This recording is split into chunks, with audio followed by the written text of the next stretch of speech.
pagkana natin dyan, exit na tayo na, papunta Star Toll na yan, papunta na yung Manila, puntang Calamba. Ayan guys, oh. Okay ba guys? So let's go guys. Punta na tayo ng Calamba, papunta na tayo ng Manila. Anong oras na?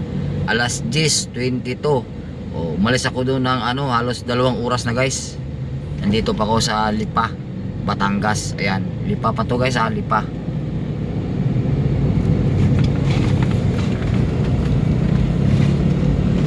Guys, exit na tayo guys. Kita ko lang sa inyo guys para alam natin guys. Exit na tayo. Papalapit sa toll booth.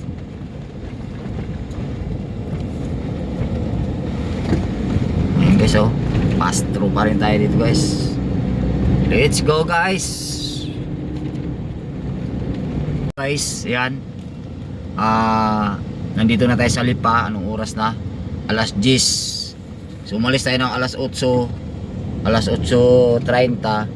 So ilang oras na? Halos 1 oras na mahigit, di ba guys? So ayan guys, dire-diretso lang tayo. Malapit na tayo i-exit ng Star Toll diyan sa may tapat ng Iglesia ni Cristo guys. So ayan, dire-diretso lang tayo guys. Let's go.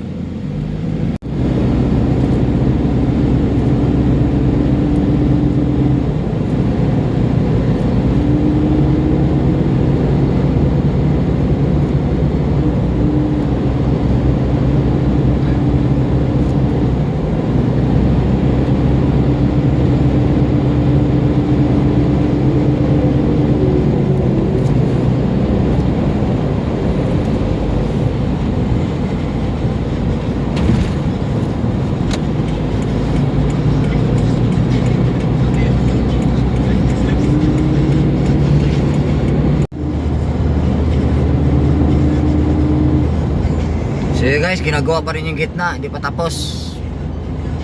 Hanggang doon to sa sa Santa Rosa na itong ginagawa to.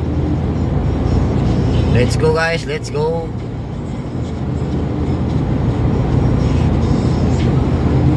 Liwanag lang guys ha. Kaya yung ginagawang kalsada sa gitna para magiging 3 lane na to siya. So pag nagiging 3 lane na po yan, medyo malaki-laki na po, di ba? Kasi 2 lane lang po talaga to eh, 2 lang eh.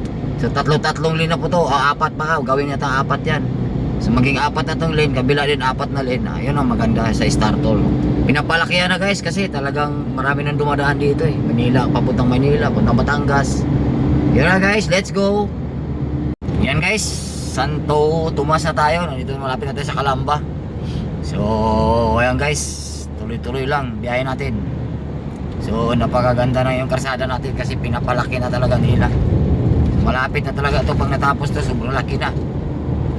Sobrang laki na yung kalsada nila. So pinapaganda nila yung kalsada dito sa galing ka ng Batangas, pupunta ka ng Batangas dito sa may Star Toll. Yan guys, napakagandang lugar guys, oh. Napakaganda, laki-laki na ng kalsada pag natapos tong mga dinagdag nila. Okay guys. So guys, nasa Calamba na tayo. O yan, Calamba na. Exit ng Calamba dyan. Dito tayo, dire-diretso pa rin tayo nga guys. Ganda pa rin ang kalsada kasi malaki na, diba? Ayos na ayos naman takbo kasi tanghali na, wala naman sarang traffic. So yun guys, tuloy-tuloy lang guys. San Pedro Laguna na tayo guys, oh. Pero kita ko yun guys, tukod na tukod yung papuntang south, papuntang Batangas uli, oh. Calamba, oh, tukod na tukod guys, oh. Ang daming sasakyan. So ang hirap guys, dami guys. So malapit na tayo sa Alabang, malapit na tayo sa Skyway. Dito pa tayo sa Bikutan Skyway pero bumagal na. So medyo matraffic. Ayan o, tukod na tukod yung papunta doon o, paakyat o sa Bikutan yan o. Sa may Bikutan po tayo, baka may nadisgrasya doon o naplatan o ano ba, ever. Yan lang. Ayan, sa Bikutan yan guys ha. Skyway Bikutan.